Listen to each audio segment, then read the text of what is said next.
Hello everyone, welcome to G centric. So दोस्तों, आज हम डिस्कशन करने वाले हैं एक इम्पॉर्टेंट सेगमेंट का। कंडक्शन बैंड के अंदर कितने इलेक्ट्रॉन प्रेजेंट हैं। कंडक्शन बैंड के अंदर जो इलेक्ट्रॉन प्रेजेंट होंगे वो ऑब्वियसली फ्री इलेक्ट्रॉन होंगे। ओके, हम क्यों जानना चाहते हैं कंडक्शन बैंड के अंदर कितने इलेक्ट्रॉन प्रेजेंट हैं? क्योंकि हम जानना चाहते हैं मटेरियल की कंडक्टिविटी। कंडक्टिविटी के बेसिस पर हम मटेरियल के एप्लीकेशंस की चर्चा कर सकते हैं।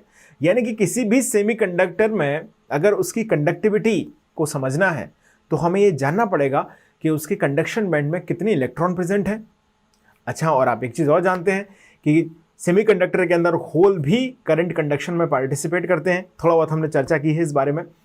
तो आपको ये भी जानना जरूरी है कि बैलेंस बैंड के अंदर होल्स का कॉन्सेंट्रेशन कितना है। ये दो बातें हमारे लिए अभी भी सस्पेंस बनी हुई हैं। हाउ टू कैलकुलेट, उससे ज्यादा इंपॉर्टेंट है what is the formula. How to calculate की मैं एक आपको अप्रोच बता दूंगा। तो आपके जितने भी फंडामेंटल क्वेश्चंस हैं, कॉन्सेप्ट पर बेस्ड क्वेश्चंस हैं, वो आपके सॉल्व हो जाएंगे। उससे कैलकुलेशन की जरूरत आपको गेट में नहीं पड़ेगी, नहीं तो मैं आपको ये सब कैलकुलेशन करके भी बता देता किस तरह से इसको कैलकुलेट करते हैं। But we don't have the need, it's derivation for the GATE examination purpose. So मैं सिर्फ यहां पर उसका कॉन्सेप्ट बताऊंगा आपको। एक क्वालिटेटिव एनालिसिस हम लोग करेंगे। ओके, क्वालिटेटिव एनालिसिस करेंगे, क्वांटिटेटिव नहीं करेंगे। ओके, ये चीज मैंने आपको बता दी। कॉन्सेंट्रेशन ऑफ इलेक्ट्रॉन को कैलकुलेट करने के लिए साथियों हमें दो चीजों की जरूरत पड़ती है। पहला पैरामीटर है फर्मी डायरेक्ट फंक्शन। क्या हम इस शब्द से परिचित हैं? अभी किसी ने अगर ऐसे मन में सोच भी लिया ना गलती से कि ये क्या है फर्मी डायरेक्ट फंक्शन, ये तो हमने नहीं सुना है, भगवान माफ नहीं करेंगे आपको। Fermi Dirac function I have discussed already in the earlier classes. क्या बात हो चुकी है इसकी? क्या होता है ये? किसी भी एनर्जी स्तर पर, किसी भी एनर्जी लेवल पर, बोलो, इलेक्ट्रॉन के होने की प्रोबेबिलिटी बताता है Fermi Dirac function f of E. और इसी का एक जिगरी दोस्त है 1 माइनस एफ ऑफ ई। वो क्या बताता है? वो बताता है किसी भी एनर्जी लेवल पर होल्स के होने की प्रोबेबिलिटी। इस पर खूब मैंने चर्चा कर ली है इससे पहले वाली क्लास और उससे भी पहले वाली क्लास, दो क्लासेस अगर आपने अटेंड कर ली हैं तो मुझे उम्मीद है कि इस शब्द से आप भली भांति परिचित होंगे। और आप अपने पेज पलटिएगा नोट्स के, आपको दिख भी जाएगा वहां पर सब कुछ लिखा हुआ। ओके, तो ये हम देखो अल्टीमेट हमारी जनरेशन कहां जा रही है, जनरेशन नहीं मतलब हमारी नॉलेज कहां पे जा रही है? Concentration of electron in conduction band. और दूसरी चीज हमें निकालनी है concentration of holes in generation, in journey हमारी कहां जा रही है ना, concentration of holes in balance band. ठीक है भाई, दो चीजें हमें जाननी है। खुश हो इस बात से आप लोग? इन दो बातों के बारे में हमें जानकारी इकट्ठी करनी है कुल मिला के। तो ये देखिए, ये अपने आप में इंपॉर्टेंट टॉपिक है, लेकिन ये काम कहां पर आएगा? इसकी कैलकुलेशन के लिए भी इसका यूज किया जाएगा। हालांकि इस पर डायरेक्ट क्वेश्चन भी फ्रेम हो सकते हैं, हुए भी हैं। ओके, दूसरा इंपॉर्टेंट चीज जो हमें इसको जानने में मदद करेगा वो है density of states. Density of states, ये थोड़ी सी आपको नई बात लग रही होगी। आसान भाषा में समझाता हूं। एफ ऑफ ई तो हम समझ ही गए क्या है। डेंसिटी ऑफ स्टेट्स का मतलब आप ऐसे समझिएगा, मान लीजिए आपके घर पे कोई फंक्शन है, कोई प्रोग्राम है, वहां पर 100 गेस्ट आने वाले हैं। ओके, और हो सकता है कि 99 आए, हो सकता है कि 90 आए, हो सकता है कि 110 105 आ जाए, यू डोंट नो। तो आपने क्या किया? आपने लगभग 120 चेयर वहां पर अरेंज कर दी उन सभी के बैठने के लिए। तो दोस्तों, नंबर ऑफ स्टेट्स या डेंसिटी ऑफ स्टेट्स हो गई आपकी चेयर्स। मतलब किसी आपने आपके घर के बाहर जो जगह थी वहां पर या कहीं पर भी छत पर आपने उन 120 चेयर्स को अरेंज कर दिया। तो उस पर्टिकुलर रीजन जहां पर गेस्ट आने वाले हैं वहां पर आपने कितनी डेंसिटी ऑफ स्टेट्स क्रिएट कर दी? 120। समझ गए? अब इन डेंसिटी ऑफ स्टेट्स पर आकर इलेक्ट्रॉन्स या गेस्ट आपके बैठेंगे। ओके, इलेक्ट्रॉन, अब गेस्ट आ गए, ऐसा तो नहीं कि मॉडल पे बैठे हुए हैं, वो ऑब्वियसली कहां पर बैठेंगे? चेयर्स पर बैठेंगे। तो आपको जो डेंसिटी ऑफ स्टेट्स है वो पता होना चाहिए। अब प्रोबेबिलिटी क्या है कि किसी एक रो के अंदर, या चेयर्स की एक लाइन है, ठीक है, मान लीजिए 10 चेयर डली हुई है उसी लाइन में, तो उस लाइन को भर जाने की, उस लाइन पर गेस्ट के होने की प्रोबेबिलिटी अगर आपको दे दी जाए तो आप टोटल नंबर ऑफ गेस्ट बता सकते हैं कि नहीं, ये बताइए। जैसे मान लीजिए मैंने आपसे बोला कि 120 चेयर्स हैं आपके पास, हर एक रो में 10 चेयर है, मतलब 12 रो आपके पास है, और पहली वाली रो को भरे होने की जो प्रोबेबिलिटी है वो मान लीजिए है 1/2। ओके, मतलब आधी प्रोबेबिलिटी है कि वो पहली वाली रो भरी होगी। तो आप बता सकते हैं टोटल नंबर ऑफ गेस्ट कितने होंगे। ऑब्वियसली आप बोलेंगे टोटल नंबर ऑफ गेस्ट होंगे 6, सॉरी पहली रो में 5। क्यों? 10 कुर्सियां हैं, 10 चेयर्स हैं, 5 गेस्ट होंगे, तभी हर एक कुर्सी की प्रोबेबिलिटी कितनी है, 1/2 है। मैं थोड़ा सा और इस डेटा को आसान करता हूं।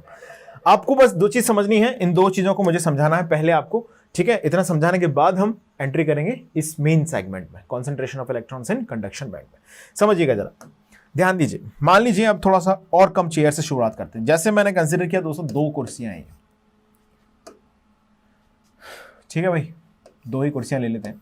ये 2 कुर्सियां हैं, एक कुर्सी ये है, एक कुर्सी ये है, और आपसे मैं पूछ रहा हूं कि ये कुर्सियों पर कोई बैठा हो, है ना, इसकी प्रोबेबिलिटी है, probability of occupancy of chairs, occupancy of chair is, मैंने आपसे बोला कि 1/2 है, और आपसे मैं पूछ रहा हूं फाइंड नंबर ऑफ पर्सन, कितने होंगे। तो आप बोलेंगे अच्छा इस चेयर की प्रोबेबिलिटी कितनी है, 1/2, यानी कि इस पर एक इंसान या तो बैठा होगा या नहीं बैठा होगा। इसकी प्रोबेबिलिटी कितनी है, 1/2, बिल्कुल सही बात है, यहां पर एक इंसान बैठा होगा या फिर नहीं बैठा होगा। तो क्या मैं ऐसा बोल सकता हूं कि कोई एक ही इंसान है, देखना एक इंसान है, अब वो इंसान या तो इस चेयर पर बैठ जाएगा या इस चेयर पर बैठ जाएगा, तो ऑब्वियसली उसका जो सिलेक्शन का प्रोबेबिलिटी है वो कितना है, 1/2 है। तो आपसे अगर टोटल नंबर ऑफ पर्सन पूछा जाए तो आप बोलेंगे total number of chair, total number of कितना, chairs into probability of occupancy. मतलब टोटल नंबर ऑफ चेयर्स कितनी है, बोलो 2, ऑक्यूपेंसी की प्रोबेबिलिटी कितनी है, 1/2, तो आदमी कितने होंगे, 1। बात थोड़ी समझ में आ रही है। बेसिक मैथमेटिक्स से मैं कन्वे करना चाह रहा हूं इस चीज को कि 2 चेयर्स हैं, इनके भरे होने की प्रोबेबिलिटी है 1/2, तो क्या मैं अंदाजी से बोल सकता हूं कि नहीं कि एक ही इंसान होगा। हमने फॉर्मूले से भी रियलाइज किया। तो total number of concentration, person क्या हो गया, इलेक्ट्रॉन हो गया, ऐसे समझो आप, पर्सन क्या हो गया, इलेक्ट्रॉन हो गया। टोटल नंबर ऑफ चेयर्स क्या हो गई, डेंसिटी ऑफ स्टेट्स हो गई, और प्रोबेबिलिटी ऑफ ऑक्यूपेंसी क्या हो गई, फर्मी डायरेक्ट फंक्शन हो गई। यानी कि दोस्तों अगर हम डेंसिटी ऑफ स्टेट को कैलकुलेट कर लें, फर्मी डायरेक्ट फंक्शन को कैलकुलेट कर लें, तो क्या हमको उस एनर्जी लेवल पर इलेक्ट्रॉन्स का कॉन्सेंट्रेशन मिल जाता है। Yes, this is the fundamental behind it. अब इसी को हम थोड़ा सा एलेबोरेट करते हुए आगे बढ़ते हैं। चलिए अब बात कर लेते दोस्तों, थोड़ी सी बात हिट कर रही है दिमाग में, हल्की फुल्की हिट कर रही है। क्या मैं इतना बोल सकता हूं कि concentration of electron in conduction band is equal to, at any energy level E is equal to density of states at that energy level into probability of occupancy of that energy level। Understood है। चलिए इतनी बात आपको समझ में आ रही है तो अच्छा है, नहीं आ रही तो आपको रटना पड़ेगा भाई formula, density of states into probability, जो फर्मी डायरेक्ट फंक्शन है वो, ठीक है। अब हम बात कर लेते हैं किसकी, डेंसिटी ऑफ स्टेट्स की। तो देशवासियों डेंसिटी ऑफ स्टेट का फॉर्मूला मैं आपको डिराइव करा सकता हूं, बट जरूरत नहीं है ना। क्या लिखेंगे, हेडिंग कर लो अब यहां से। अब आप शुरुआत करो इस आज की सेशन की। Density of states in conduction band, density of states in conduction band. So दोस्तों इसका फॉर्मूला मैं लिख रहा हूं, आपको इसे याद करने की जरूरत नहीं है। क्वालिटेटिव अप्रोच से हम चलने वाले हैं, जो फॉर्मूला आपको याद करना होगा मैं आपको मेंशन कर दूंगा, उसे चिंता न करें, ठीक है। जस्ट आपको समझाने के लिए मैं ये फॉर्मूला लिख रहा हूं, ठीक है। 2m E* upon h² to the power 3/2 under root E - EC, ये है फॉर्मूला, अब इसमें समझते हैं कौन क्या क्या है, कहाँ से आया है। सो दोस्तों ये हो गया किसका फॉर्मूला है, density of states in conduction band. Okay, इसको मैं स्टार नहीं लगा रहा क्योंकि इंपॉर्टेंट नहीं है, ठीक है, याद करना इसको कोई बहुत ज़्यादा जरूरी चीज़ नहीं है। अब इसमें आप जो टर्म्स देख पा रहे हैं उनके बारे में थोड़ा सा बात कर लेते हैं। एम ई स्टार क्या हम जानते हैं क्या है ये, this is effective mass of electron, electron का इफेक्टिव मास है ये। ओके, एच कौन है भाई, ये किसका रिश्तेदार है, प्लांक्स कांस्टेंट है, 6.67 है ना, 6.634 × 10⁻34 Planck's constant. Okay, Planck's constant है स्मॉल h। और जो E है वो क्या दिखाता है दोस्तों, वो दिखाता है energy at which density of states is determined, यानी कि जिस एनर्जी लेवल पर, समझो मेरी बात को ध्यान से, density of state in conduction band at energy E, आप ऐसे लिख सकते हैं at energy E, at energy level E. तो जिस लेवल ऑफ एनर्जी पर डेंसिटी ऑफ स्टेट्स की बात हो रही है, डेंसिटी ऑफ स्टेट का ये फॉर्मूला कैसे आया, कहां से गिरा, आसमान से गिरा। मैं फिर से आपको बोल रहा हूं गेट के लिए इस ना तो ये फॉर्मूला इंपॉर्टेंट है ना इसकी डेरिवेशन इंपॉर्टेंट है। थोड़ी सी आपकी एनालॉजी क्लियर रहे, आपका ऑब्जर्वेशन क्लियर रहे, इसके लिए मैं आपको डेंसिटी ऑफ स्टेट्स का ये फॉर्मूला लिखा रहा हूं। Density of state Fermi Dirac function, इन दोनों के प्रोडक्ट से बनेगा उस एनर्जी लेवल पर इलेक्ट्रॉन के कॉन्सेंट्रेशन का फॉर्मूला। आप ऐसे समझिएगा कि 120 कुर्सियां अभी बात कर रहे थे हम, जो 120 कुर्सियां डली हुई हैं। ओके, अब आपको बताना है टोटल नंबर ऑफ गेस्ट कितने हैं। अगर हर कुर्सी के ऑक्यूपाइड होने की प्रोबेबिलिटी 1/4 है तो आप बोलेंगे probability of occupy of each chair is 1/4 into total number of chairs. तो 120 इंटू 1/4 कितना हो जाएगा, 30 लोग आए हुए हैं, 30 लोग आए हुए हैं आपके घर पे। बात समझ गए, ये बेसिक मैथमेटिक्स है। ये प्रोबेबिलिटी के पेज पलट के आपको या तो समझना पड़ेगा या मेरी बात का भरोसा कर सकते हो। क्लियर है, डेंसिटी ऑफ स्टेट्स इनटू बोलो probability of occupancy of that energy level, that is called concentration of electron. इतनी बात समझ में आ गई। अच्छा, ईसी क्या बला है, नहीं देखो अब थोड़ा सा ईसी के बारे में थोड़ा सा जानते हैं। ईसी है, ईसी इज मिनिमम, कितना, minimum energy of conduction band. अभी इसके बारे में थोड़ा सा मैं आपको और पत्ते खोलते हैं इसके, ठीक है। इतनी बात समझ में आ गई, density of states in conduction band आ गई समझ में।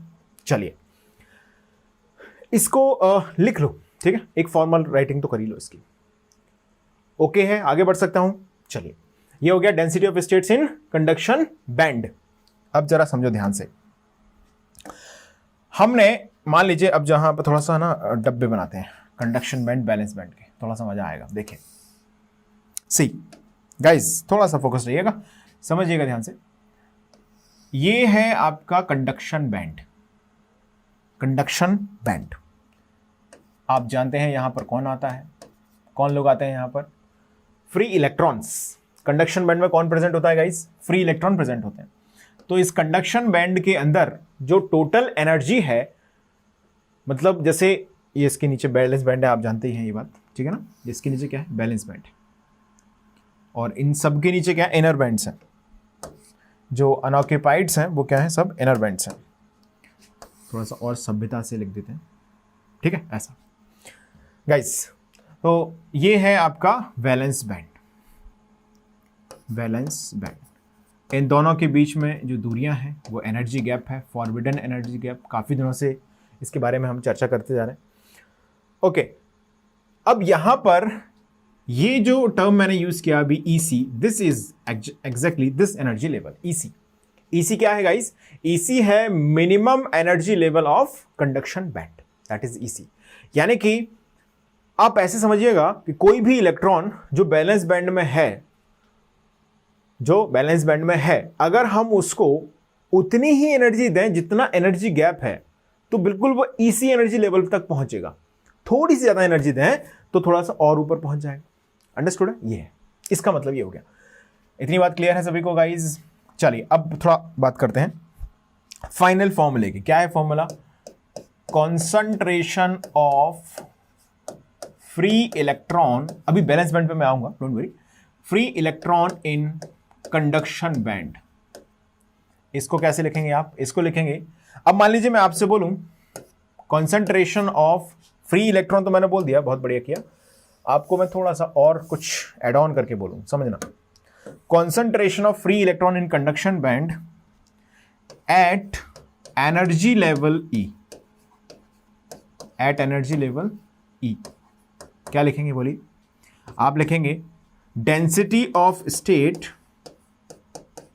Density of states at E, इस एनर्जी लेवल पर डेंसिटी ऑफ स्टेट कितनी है, okay, into Fermi Dirac function f of E at energy ई।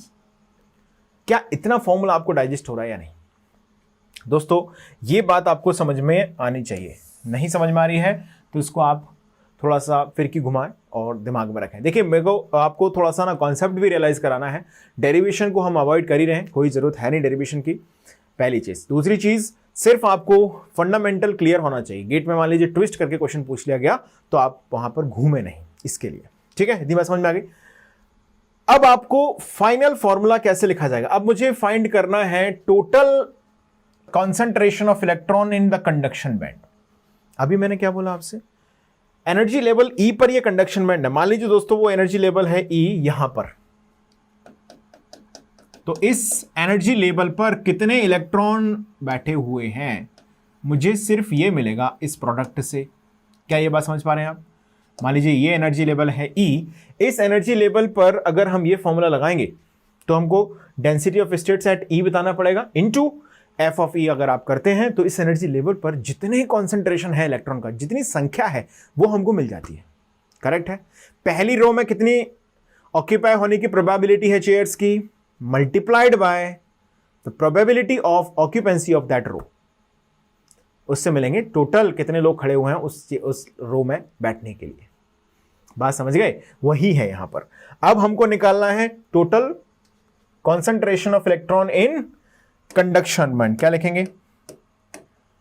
अब हम लिखेंगे कॉन्सेंट्रेशन ऑफ, ऐसे लिख लो इसको, है ना, यहां कंडक्शन बैंड लिखते हैं, है ना, एट एनर्जी लेवल ई लिखते हैं, concentration of free electron at energy level E. अब हम लिखेंगे यहां पर concentration of free electron in conduction band.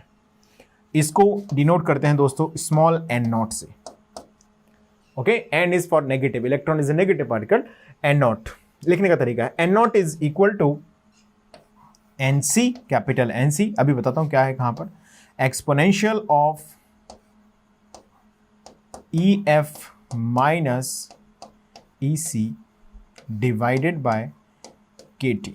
अब आपको मुझसे ये नहीं पूछना है कि sir from where this formula came, क्योंकि इसमें थोड़ा बहुत मैं जरूर बता दूंगा, बट मुझे लगता नहीं है कि आपको इसकी जरूरत पड़ेगी। देखिएगा मैं बता देता हूं इसका कैसे ये ओरिजिनेट किया हमने। देखिए कंडक्शन बैंड में हमें total number of free electron का कॉन्सेंट्रेशन निकालना है, तो अब दोस्तों ये फॉर्मूला वो आ गया है जिसको आपको जैसे याद हो सके जैसे भी याद कर लें, आपको दिन दिन रात दिन आप जैसे भी इसको रट्टा मार सकते हैं, इसको आपको याद रखना पड़ेगा, नॉट दिस वन। आपको जरूरत नहीं है इसकी, ये आपके समझने के लिए है, आप याद रख लो तो अच्छा है, इसको याद रख लो दैट्स गुड, ठीक है, थोड़ा सा आपकी अंडरस्टैंडिंग इंप्रूव होगी, दैट्स ट्रू, लेकिन इसको नहीं बोलना है भाई साहब, ये बहुत यूज होगा, इस पर क्वेश्चन भी कई बार आए हुए, ठीक है। हमने लिखा कैसे इसको थोड़ा सा बता देता हूं, देखो फिर हम लिखते हैं यहां पर, देखें कॉन्सेंट्रेशन ऑफ इलेक्ट्रॉन या फ्री इलेक्ट्रॉन, है ना, थोड़ा सा शब्दों का खेल सही रखते हैं, कॉन्सेंट्रेशन ऑफ क्या लिखा मैंने, free electron in conduction band is equal to integration of, देखिए एक एनर्जी लेवल ई पर डॉटेड लाइन से दिखा रहा हूं ना, इस एनर्जी लेवल ई पर जो इलेक्ट्रॉन का कॉन्सेंट्रेशन है वो कैसे निकलेगा, density of states at E into f of E, यहां पर हम क्या कर देंगे, इसी चीज को इंटीग्रेट कर देंगे। इंटीग्रेट मतलब इन सभी एनर्जी लेवल्स को दोस्तों जोड़ देंगे। Density of states into Fe। कहां से लेके कहां तक जोड़ेंगे, EC से लेके कंडक्शन बैंड की एनर्जी निकालनी है। बिल्कुल, मिनिमम एनर्जी क्या है EC, लोअर लिमिट क्या बनेगी बोलो EC, और अपर लिमिट क्या बनेगी, क्या पता कितनी, infinity. Infinity doesn't mean literal meaning of infinity. समझ पा रहे हो दोस्तों? देखिए क्या होगा, concentration of electron EC level पर सबसे ज्यादा होंगे, नालायकों की संख्या हर जगह सबसे ज्यादा, तो इनकी एनर्जी कम है, यहां पर सबसे ज्यादा होंगे। अब आप ऊपर बढ़ेंगे तो ऐसे देखना एक चोटी बनती जाएगी, जैसे ये EC है, थोड़ा इमेजिन करो ये EC है, यहां पर सबसे ज्यादा इलेक्ट्रॉन का कॉन्सेंट्रेशन है एट दिस लेवल। अब आप जैसे जैसे एनर्जी लेवल ऊपर बढ़ते जा रहे हैं तो इलेक्ट्रॉन का कॉन्सेंट्रेशन ऐसे होता जा रहा है। एक लेवल ऊपर पहुंचने के बाद कॉन्सेंट्रेशन ये हो गया, अब उसके ऊपर गए अगर तो इलेक्ट्रॉन कॉन्सेंट्रेशन 0 है। इंटीग्रेशन को फर्क ही नहीं पड़ता भाई साहब, इंटीग्रेशन यहां तक की चीजों को जोड़ देगा, इसके आगे सब खाली है तो 0 है। तो इसलिए हमने यहां पर इंफिनिटी लिखा, बिकॉज हमको अपर लिमिट पता नहीं है कहां पर है, तो क्या लिखेंगे इंफिनिटी। बाकी 0 में 0 जोड़ते रहेंगे, क्या लेंगे किसी का। मान लो यहां से EC मान लीजिए है आपका 4.1 इलेक्ट्रॉन वोल्ट पर है EC का एनर्जी लेवल। अब 4.1 से लेकर 10 इलेक्ट्रॉन वोल्ट तक है आपके मैक्सिमम इलेक्ट्रॉन्स। तो अब 10 इलेक्ट्रॉन वोल्ट से आगे जो इंफिनिटी तक की जर्नी है उसमें सब कुछ 0 है। यहां 0 लिख देना, अंडा लगा देना 0, और यहां के सबको जोड़ देना। तो इंटीग्रेशन का काम यही है, समझ गए। समझोगे जब जब ध्यान से सुनोगे यार, अभी नहीं समझ में आ रहा ना, थोड़ा सा बैक में जाओ वीडियो में, शुरुआत से उसको प्ले करो जहां से मैं डेंसिटी ऑफ स्टेट की बात कर रहा हूँ, प्रोबेबिलिटी, वहां से हम कोशिश कर रहे हैं कि यार चीजें रिलेट हों। अगर आप रिलेट करेंगे तो आपके लिए आसान रहेगा। समझ पा रहे हो? अल्टीमेटली तो देखो ये फॉर्मूला भी उतना इंपॉर्टेंट नहीं है, मैं आपको बता चुका हूं, this is the only formula जो कि बहुत इंपॉर्टेंट है, इसके बिना काम नहीं चलने। आपको क्या लगा, concentration of electron in conduction band, ये तो इंटरेस्टिंग सा भी लग रहा है, बताओ कैसे निकालोगे concentration of electron in conduction band, तो ये है फॉर्मूला। अच्छा, इसमें हमको कुछ नया दिख रहा है क्या, Fermi energy level, we know that what is Fermi level, okay. EC क्या आप जानते हैं, कंडक्शन बैंड की मिनिमम एनर्जी, मैं लिखा चुका हूं, इससे पहले वाले फॉर्मूले में लिख लिया है सबने। K है बोल्ट्जमैन कांस्टेंट, T है टेम्परेचर, यस और नो, यस। चलिए अब NC नया है, NC नया है। NC को बोलते हैं, इसको बोलते हैं इफेक्टिव डेंसिटी ऑफ स्टेट्स। ये है आम जिंदगी, डेंसिटी ऑफ स्टेट्स, ये है effective density of state. Clear है? Effective density of states. Effective density of state को आसान शब्दों में समझिएगा, कुछ कुर्सियां, कुछ सीट्स डैमेज्ड है, मतलब नॉट इन यूज है, तो ऐसे समझ लो। एक्चुअली ये नहीं है, but this is the way of understanding. Effective density of states थोड़ी सी कम हो सकती है डेंसिटी ऑफ स्टेट्स की कंपैरिजन में। क्लियर है? यानी कि जितनी यूजफुल स्टेट्स हैं वो उसमें आती है इफेक्टिव डेंसिटी ऑफ स्टेट्स। ये हो गया NC। क्लियर है सभी को? EF क्या है, फर्मी एनर्जी लेवल। क्या बहुत ज्यादा डिस्कशन की जरूरत है फर्मी एनर्जी लेवल पर? बिल्कुल नहीं है। Fermi energy level, Fermi energy level EF। दूसरा क्या है भैया, EC। EC क्या है, minimum energy of, minimum energy of conduction band. KT तो आपको पता ही है दोस्तों, KT is equal to T upon 11,600 electron volt. तो जितना जरूरत पड़ेगी, जिस टेम्परेचर पर बात हो रही होगी, उतना आप इसको पुट कर दीजिएगा। दोस्तों इस फॉर्मूले को क्या करोगे, फिनिश कर दो, रट लो उसको। रट लिया सबने? आगे बढ़ूं मैं। अब बात करते हैं हम, अभी हमने किसकी चर्चा की गाइज, अभी हमने किसकी चर्चा की, अभी हमने डिस्कशन किया concentration of electron in conduction band. उसके लिए हमने सबसे पहले जाना density of states in conduction band, okay. अब हम जानने वाले हैं density of states in valence band. क्या आज ही की क्लास में डिस्कस कर दूं उसको भी, या फिर नेक्स्ट सेशन में जाएं? चलो इसका मैं ग्राफ बना के बताता हूं आपको, density of states versus energy का, है ना, फिर दोनों को मिला के पढ़ाऊंगा नेक्स्ट क्लास में। चलो भाई देख लो, छोटा सा एक पॉइंट है, समझ लेते हैं। देखिए density of states versus energy graph. Density of states, density of states in conduction band. अच्छा, कंडक्शन बैंड आप जानते हैं दोस्तों, ध्यान देना, कंडक्शन बैंड की मिनिमम एनर्जी कितनी होती है? क्या आप जानते हैं इस चीज को? Minimum energy of conduction band कितनी होती है दोस्तों? EC, यस और नो? Yes, EC। तो दोस्तों जो डेंसिटी ऑफ स्टेट्स हमारी यहां पर आएगी, देखो कैसे क्या रिलेशन है EC के साथ, सॉरी E के साथ, एनर्जी वर्सेस एनर्जी है इस स्केल पर, इस स्केल पर है E एनर्जी।